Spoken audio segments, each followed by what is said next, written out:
नमस्कार, देश की बात में हाजिर हैं। आज पहले बार टमाटर की, जिनके दाम दिल्ली में तो 220 रुपए प्रति किलो तक पहुंच गए हैं।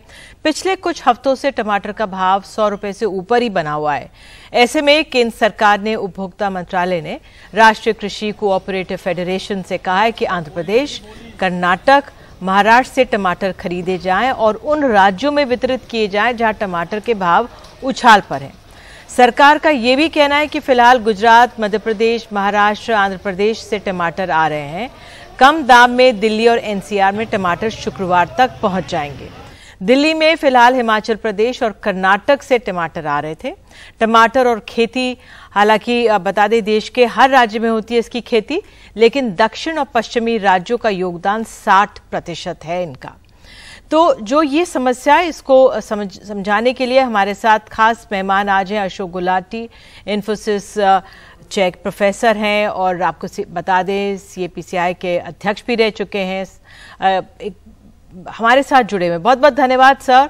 पहला सवाल तो यही है कि टमाटर के दाम 220 रुपए प्रति किलो हो गए हैं। इतने ज्यादा दाम कैसे समझें, क्यों ये परिस्थिति बनी?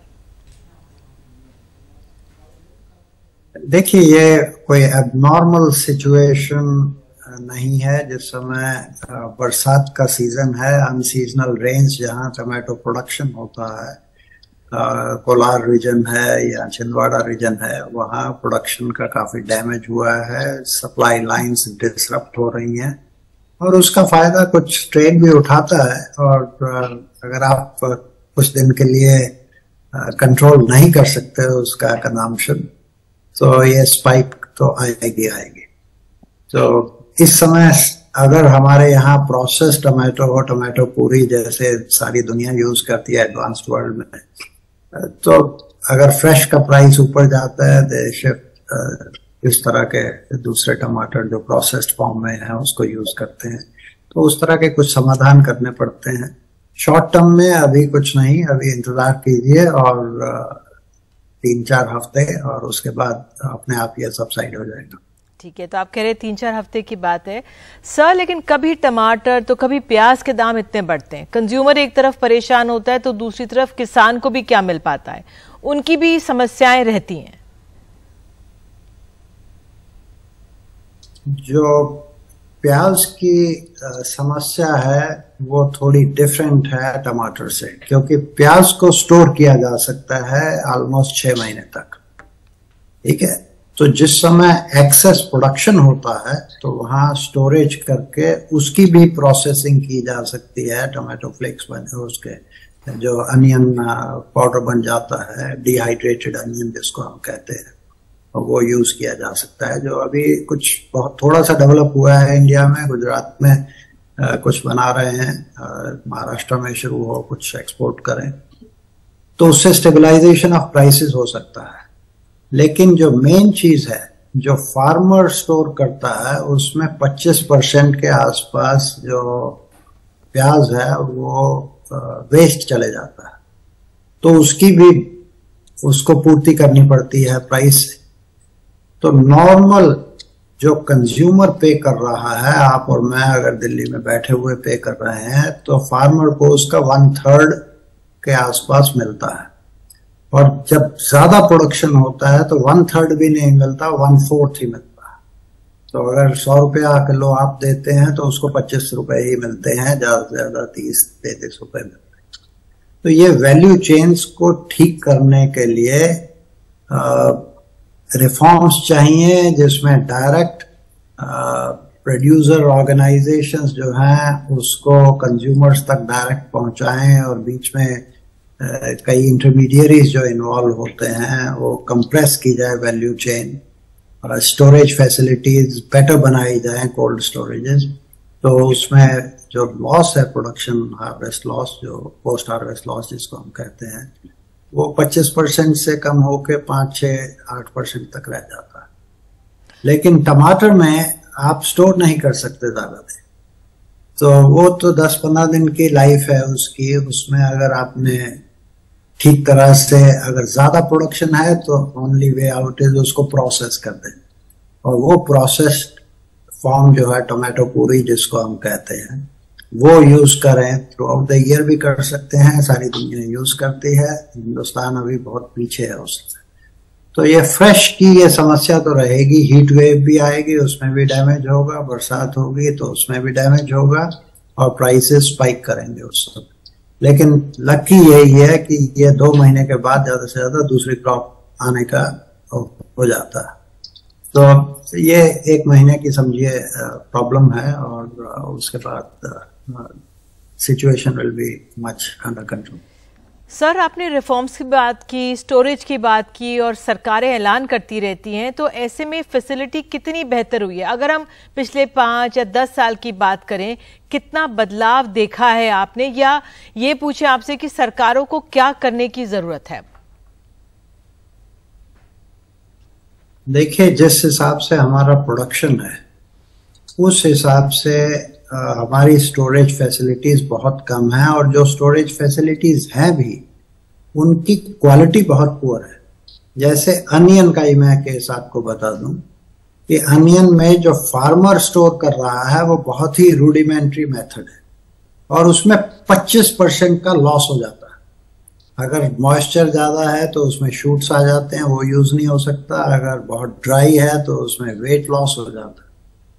और उसको अगर आप कोल्ड स्टोरेज में रखेंगे तो उसके लिए इन्वेस्टमेंट चाहिए, और इन्वेस्टमेंट वो 4-4 करोड़ 5-5 करोड़ के कोल्ड स्टोरेज बनता है, और उसमें लॉसेज जो है 5-7% रह जाते हैं। तो ये पूरा एक ट्रांजिशन है, इन्वेस्टमेंट अपॉर्चुनिटी भी है एक तरफ, और एक ट्रांजिशन है from very rudimentary method of storage to more modern storage method. और उसको आप सोलर से चलाइए, करिए, ये लंबा रास्ता है, लेकिन this is what the future of Indian agriculture is, not just production but taking care of the entire value chain. पूरी वैल्यू चेन को आपको संभालना है, प्रोडक्शन से लेके कंजम्पशन तक। और बाकी जो रिस्क है प्रोड्यूसर का, आपने किसान के लिए कहा, अब क्रॉप इंश्योरेंस शुरू की गई, प्राइम मिनिस्टर्स फसल बीमा योजना, उसमें हॉर्टिकल्चर क्रॉप्स के लिए भी है, फ्रूट्स एंड वेजिटेबल के लिए, लेकिन रिलक्टेंस है, प्रॉपर इम्प्लीमेंटेशन नहीं हो पा रहा, तो उससे उसकी इनकम का भी लॉस हो जाता है। प्रोडक्शन तो लॉस होगा, उसके साथ उसकी इनकम भी गई। अगर क्रॉप इंश्योरेंस हो तो उसकी इनकम तो कम से कम बच सकती है, हम किसान को बचा सकते हैं। तो ये मेथड्स हैं। आई थिंक मेरे हिसाब से ये जो tomatoes, onions and potatoes, top जिसको हम कहते हैं, उसका एक अलग विंग बनना चाहिए, जैसे एनडीडीबी मिल्क के लिए है, और उसको हेड किया था कुरियन जैसे एक एक्सपर्ट ने। उसी तरह से हॉर्टिकल्चर क्रॉप्स में टॉप के लिए एक अलग बोर्ड बनाइए और उसको एक एक्सपर्ट से हेड करवाइए। ये ब्यूरोक्रेसी के बस की बात नहीं है। ये स्कीम बनी थी ऑपरेशन ग्रीन, वो एक मिनिस्ट्री में किसी को दे दी गई, कोई नहीं जानता है कौन सा जॉइंट सेक्रेटरी उसको देख रहा है, क्या हो रहा है, कोई अकाउंटेबिलिटी नहीं होती उस समय। बहुत बहुत धन्यवाद सर जुड़ने के लिए, बस समझाने के लिए हमें कि जो स्टोरेज फैसिलिटीज़ है उस पर हम सबको ध्यान देना है, सरकारों को ध्यान देना, और साथ ही प्रोसेसिंग की ओर बढ़ें, क्योंकि जब बारिश या गर्मी आती है तो उससे हमें राहत मिलेगी। बहरहाल आइए देश की बात में आगे बढ़ते हैं और अब बात करते हैं पश्चिम बंगाल के पंचायत चुनावों की। इनमें तृणमूल कांग्रेस को भारी जीत हासिल हुई है, बीजेपी नंबर 2 पर रही है, लेकिन बहुत पीछे है। तृणमूल ने सभी तीनों स्तर पर कामयाबी हासिल की है। हालांकि बीजेपी, कांग्रेस और वाम दलों ने भी पिछली बार की तुलना में अच्छा प्रदर्शन किया है, अपने प्रदर्शन को सुधारा है। तो अब क्या ये 2024 के लिए अहम संकेत है? तो आपको बता दें कि तृणमूल ने जीती हैं 35,322 ग्राम पंचायत सीटें, ये एक स्तर की हम बता रहे हैं आपको सीटें। बीजेपी को मिली हैं 9,810, और जो तमाम सभी सीटें हैं 63,229 ग्राम पंचायत सीटों के लिए यहाँ पर चुनाव हुआ था। तो पिछले बार के मुकाबले कांग्रेस और लेफ्ट का प्रदर्शन बेहतर हुआ है। विपक्ष का जिला परिषद स्तर पर प्रदर्शन कमजोर रहा है। इन चुनावों में बड़ी तादाद में हिंसा देखने को मिली है। जब ये चुनावों की घोषणा हुई तब से 42 लोगों की जान जा चुकी है, और 20 की मृत्यु तो शनिवार से तादाद हुई जब ये मतदान हुआ। बीजेपी की जांच टीम यहाँ पर पहुंची हुई है सांसदों की, और लेकिन तृणमूल का कहना है कि 60% जो लोग मारे गए हैं वो उनके कार्यकर्ता हैं। आइए सुनते हैं नेतागण को क्या कहना है उन लोगों का। पहले ममता जी ये कैसा चुनाव कराती हैं लोकतंत्र में, आपके पुलिस और आपका प्रशासन। 48 लोग मरते हैं, हाई कोर्ट को इंटरफेयर करना पड़ता है, सुप्रीम कोर्ट को इंटरफेयर करना पड़ता है। मैं बिहार से आता हूं, ये और रेखा जी यूपी से आते हैं। आज से 15-20 साल पहले वहां ये सब होता था, सब खत्म हो गया, इलेक्ट्रॉनिक वोटिंग मशीन होती है। अभी यूपी में ग्राम पंचायत नगर निगम का चुनाव हुआ, स्वीप की बीजेपी योगी जी की अगुवाई में, कोई वायलेंस नहीं हुआ। यहां वायलेंस क्यों होता है? ये बहुत कंडेमनेबल है। लगता है ममता जी की जमीन हिल रही है और हर पार्टी के लोग पर हमला होता है। आज के पंचायत इलेक्शन ओभार হয়ে গেছে। আমি আপনাদের সকলকে আবার বলবো, ভেবে দেখুন, আমার যদি সত্যি কোনো অপরাধ থাকে, যে অপরাধ মানুষ আমাকে দেবে আমি মাথা পেতে নেব। আমি এখনো মনে করি দাম্ভিকতা কোনো পলিটিক্যাল পার্টির ঔদ্ধত্য হতে পারে না। साथ वरिष्ठ पत्रकार शिखा मुखर्जी जुड़ने जा रही हैं, और आपको बता दें जब तक हमारे साथ वो जुड़ती हैं कुछ आंकड़े मिल गई हैं, हमें बताया जा रहा है। शिखा जी, तो जो ये आज के जो नतीजे आए हैं ग्राम पंचायत चुनावों के, क्या इंडिकेशन ये दे रहे हैं? जिस तरह से तृणमूल की भारी जीत है, बीजेपी का प्रदर्शन है, कांग्रेस और वाम का पहले से अगर तुलना करें तो बेहतर हुआ है, आपका आंकलन? देखिए, एक जो साफ पता लगता है कि तृणमूल जहां पे थी वहीं पे है, यानी कि वही सबसे बड़ी पार्टी है और उसका जो डोमिनेशन है वो पूरा है। लेकिन जो और भी इंटरेस्टिंग है कि जिला परिषद 23 जिलों में से 20 जिला परिषद हैं, तो जिला परिषद 20 जिला परिषद में तृणमूल का पूरा कंट्रोल है। पंचायत समिति में तृणमूल का ही पूरा कंट्रोल है। और अगर हम ग्राम पंचायत को देखें, वहां सबसे इंटरेस्टिंग नतीजा हमको लगता है, क्योंकि अब तक बीजेपी क्लेम कर रही थी कि काफी कुछ जिले उसके कंट्रोल में हैं, यानी कि कूच बिहार, जलपाईगुड़ी, अलीपुरद्वार, कुछ अंश हुगली के, कुछ अंश नॉर्थ 24 परगनास के, साउथ 24 परगनास के। तो जब पुरुलिया, बांकुड़ा, झारग्राम जो जंगल महल का एक अंश होता है वेस्टर्न बंगाल में, इन सब जगह जहां पे बीजेपी क्लेम कर रही थी कि उनका गढ़ बन चुका है, वहां पे वो ऑर्गेनाइजेशनली और पॉलिटिकली बहुत मजबूत हैं, वहां पे हम देख रहे हैं कि ग्राम पंचायत से लेके जिला परिषद स्तर तक बीजेपी का जो जीत है वो बहुत कम है, यानी कि वो बहुत कमजोर है उन जिलों में।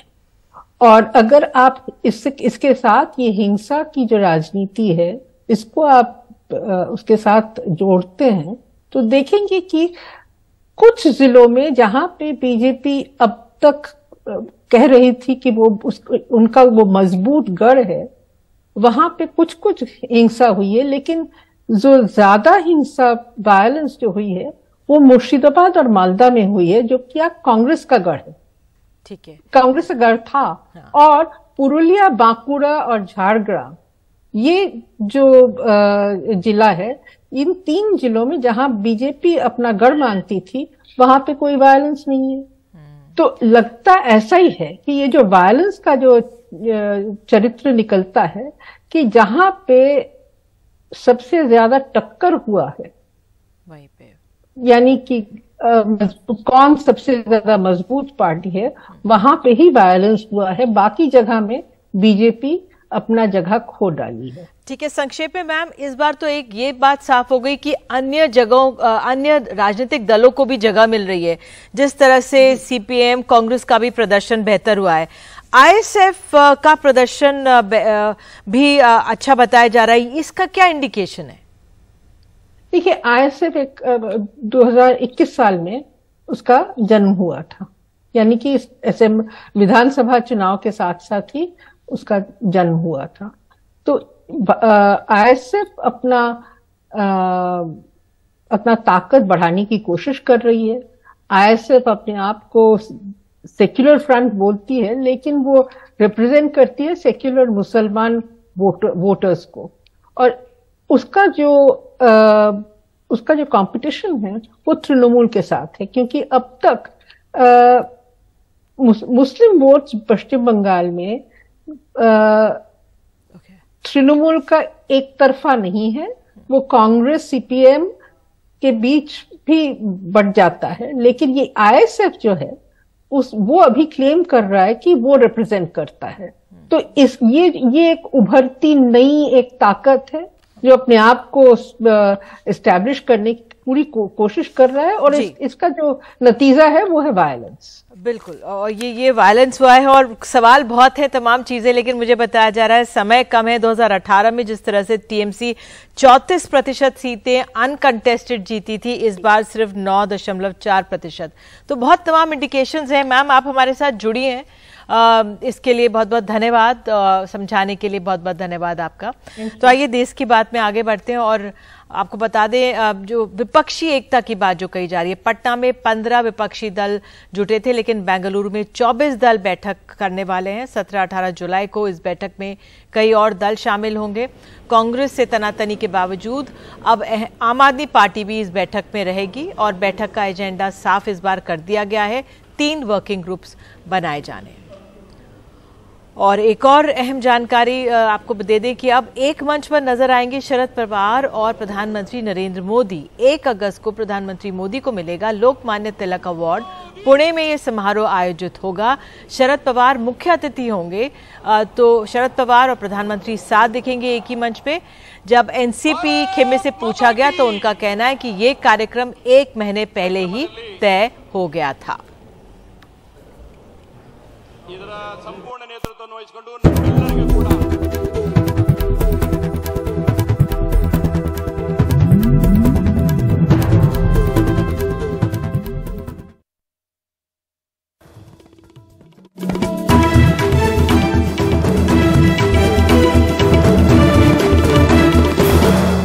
बात पंजाब की, यहाँ बाढ़ और बारिश से ये राज्य भी जूझ रहा है। एक तरफ शहरों में पानी भरा हुआ है तो खेतों का हाल भी खराब है। खासा असर धान की खेती पर पड़ा है। एक ग्राउंड रिपोर्ट। 54 साल के हरी सिंह मोहाली के अमलाला गांव के धान किसान अंदाज लगा रहे हैं कि कितना नुकसान हो गया है। इस बार धान से कमाई की उनकी उम्मीदें बाढ़ के पानी में बहती नजर आ रही हैं। उनके खेत में जाने पर तबाही को करीब से देखा जा सकता है। पंजाब में जुलाई के महीने में शुरुआत में ही हद से ज्यादा बारिश से सब तबाह हो गया है। पूरे साल की जितनी भी हमारी मेहनत की हुई है तो बर्बादी है अभी। ये तो जितनी फसल है, पानी इतना ज़्यादा आ गया कि कभी इतना पानी पहले देखा नहीं हमने। अपनी 30-35 साल में पानी इतना कभी नहीं आया। कल तो यहाँ पे कुछ पता ही नहीं चल रहा था भी कि हम भी बचेंगे कि नहीं बचेंगे। फसल से ही घर चलता है ना, तो किसान है, हम किसान से ही ताल्लुकात हैं हमारे, इसी के साथ ही गुजारा चलता है। अगर यही खत्म होगी तो देखो फिर क्या बनता है। अब हजारों एकड़ जमीन में धान की रुपाई की गई थी, लेकिन अब सब पानी के नीचे है। नदी किनारे के 150 से ज्यादा गांवों पर बारिश का बहुत बुरा असर पड़ा है, क्योंकि घग्गर का पानी पिछले 52 घंटों में तकरीबन 20 फुट तक बढ़ गया है। किसानों ने पानी को रोकने की भी कोशिश की, लेकिन कोई फायदा नहीं। उनको लाखों का नुकसान उठाना पड़ रहा है। नुकसान का कोई अंदाजा ही नहीं जी, बहुत ज्यादा नुकसान हो गया जी, बहुत ज्यादा नुकसान जी। कितना नुकसान हुआ है इसका अंदाजा प्रशासन को भी अभी लगाना बाकी है। इसकी भरपाई हमारी अर्ज तो यही है कि सरकार करे। कब करती है सरकार वो सरकार ने देखना है। यहाँ पे और भी बड़े ऑफिसर आके देखें। यहाँ पे सारे वैसे ऑफिसर आ रहे हैं, बीडीओ साहब, एसडीएम साहब हमारे यहाँ कल भी चक्कर लगा के गए हैं। सारा कुछ ही हमारा तो जीवन अस्त व्यस्त हो गया है कल से लेके, क्योंकि ये हमारे रास्ते हैं, हमारी सड़कें टूट गई हैं। ये हमारा पुल था, इस पुल को हमारे 50 गांव उधर के 50 गांव इस साइड के कनेक्टिविटी थी हमारी। सरकार का कहना है कि वो हालात से निपटने के लिए तैयार है। एक तरफ जहां हम अर्बन सिविक मेस की बात करते हैं, लॉन्ग रन में पंजाब और हरियाणा के किसान हैं जो जिनको सबसे ज़्यादा भुगतना पड़ेगा। आप उनके फील्ड देखिए, पूरी तरीके से पानी में डूबी हुई हैं और उनके 1 साल की मेहनत इस बारिश में बह गई। गवर्नमेंट अभी इसका जायज़ा लेना शुरू कर रही है कि क्रॉप का कितना नुकसान हुआ है, लेकिन ये फार्मर्स किस तरीके से कोप करेंगे, ये बड़ा सवाल है। मोहाली में कैमरा सहयोगी सुशील राठी के साथ वेदांत, एनडीटीवी इंडिया। दिल्ली में यमुना नदी का जलस्तर लगातार बढ़ रहा है। यमुना के जलस्तर ने 45 साल का रिकॉर्ड तोड़ दिया है। प्रशासन ने लोगों के लिए अलर्ट जारी किया है। मनुष्य के साथ साथ पशु भी परेशान हैं। गाय भी इस आपदा से बच नहीं रही। मैम सॉरी, आप बहुत बिजी हैं, पर अगर 2 मिनट आपसे बात कर सकें। आपका नाम बता दीजिए और आप कब से ये गौशाला चला रहे हैं? मेरा नाम सीमा पराशर है। मैं तो खैर 30 साल से मेरी शादी हुई है, लेकिन मेरे फादर इन लॉ मतलब 60-65 साल पुरानी गौशाला चला रहे हैं। ये 2013 में मैंने यही स्थिति देखी थी, इससे ज़्यादा ही थी, लेकिन बापूजी बता रहे कि इससे पहले बहुत बुरी स्थिति थी। लेकिन 1978। हाँ जी, लेकिन अब आपके सामने ये जो कुछ भी है, पर अभी स्थिति बिगड़ ही रही है, तो उस लेवल तक पहुंच सकती है। जैसे आप देख रहे हो ये ऊपर तक पहुंचेगी, बिल्कुल पहुंचेगी। तो 2013 और 1978 में पानी कहाँ तक पहुंचा? मतलब कृष्ण भगवान जी के पैर से ऊपर घुटने पूरे दब चुके थे पानी के अंदर। हाँ, इनके पूरे जो घुटने हैं ये बिल्कुल पानी के अंदर थे। मैम क्या तैयारी है, क्या प्लान है? तैयारी आपके सामने ही है, जो कुछ भी है जितना हमसे बन पा रहा है उतना हम कर ही रहे हैं। तो कहाँ रखेंगे आप अभी इनको? ये बड़े तो यहीं रहेंगे बेचारे, कुछ यहाँ ले आएंगे, कुछ छोटे बच्चे हम लोग बाहर ले गए हैं। तो कुछ पानी में ही रहेंगे? कुछ पानी में रहेंगे, कुछ अपनी देखो खेल के ऊपर चढ़ जाएंगे, अंदर भी खेले हैं, अंदर भी चढ़ जाएंगे। ये अच्छा, जो बड़े पानी आ रहा है? हाँ जी, जहाँ से पानी आ रहा है ये अपना बड़ी तो उसके ऊपर खड़ी हो जाती हैं, लेकिन जो छोटे बच्चे हैं उनको हमने आपके सामने बाहर निकाल ही ली है जी। तो मैम आप कह रही हैं आपने पहले भी ऐसी सिचुएशन देखी थी, तो साल दर साल ऐसा होता रहता है, पर कुछ सुधार नहीं हो रहा है। सुधार क्या हो रहा है, यही हमने अभी भी बात करी थी कि भाई इसका भरान करा जाए, लेकिन अब हम इसी चक्कर में से ये तो सोचा भी नहीं था इस बार की बाढ़ आ सकती है। 2013 के बाद तो ऐसा कोई नहीं आया, लेकिन लगा था तैयारी की जाएगी, लेकिन वो आया नहीं। हर बार बरसात होती थी 2013 के बाद, लेकिन कोई दिक्कत आई नहीं थी, लेकिन अब आई है। तो अब वही है कि फरवरी में इसका गौशाला का भरान का काम करेंगे, इसको ऊपर मतलब जमुना से थोड़ा ऊपर उठाएंगे, जब भी मतलब इसमें अंधी गायें भी हैं, लंगड़ी भी हैं, जो कि अंधी हमारी लंगड़ी अंदर बंधी हुई हैं गायें। ये सब रेस्क्यू की हुई गायें हैं जो सड़कों से लाई गई? हाँ जी। सब हम लोग इसकी सेवा करते हैं और ये सभी के चंदे और सहयोग से ये गौशाला चल रही है 60 साल 65 साल से। सबसे बड़ी गौशाला, पुरानी गौशाला यही है पुरानी दिल्ली। जी धन्यवाद मैम। इस गौशाला पे दूध नहीं निकलता है। अच्छा। इसमें सिर्फ निस्वार्थ सेवा है, कोई ये नहीं कि ट्रस्टी है, सभी आप लोग जो थोड़ा थोड़ा दोगे उसी के सहयोग से ये गौशाला चलती है। इस पे कोई दूध वगैरह सप्लाई नहीं होता है, कुछ नहीं है, डेयरी नहीं है, कुछ नहीं है। उत्तरी दिल्ली के गीता कॉलोनी फ्लाईओवर के नीचे यमुना किनारे एक महिला का शव 7 से 8 टुकड़ों में बरामद हुआ है। इन टुकड़ों को प्लास्टिक के 2 बैग पैक रखा गया था। ये टुकड़े गीता कॉलोनी फ्लाईओवर के नीचे यमुना किनारे जंगल में मिले हैं। शुरुआती जांच से लगता है कि महिला की हत्या कई दिन पहले हुई और उसके शव को यहां लाकर फेंका गया था।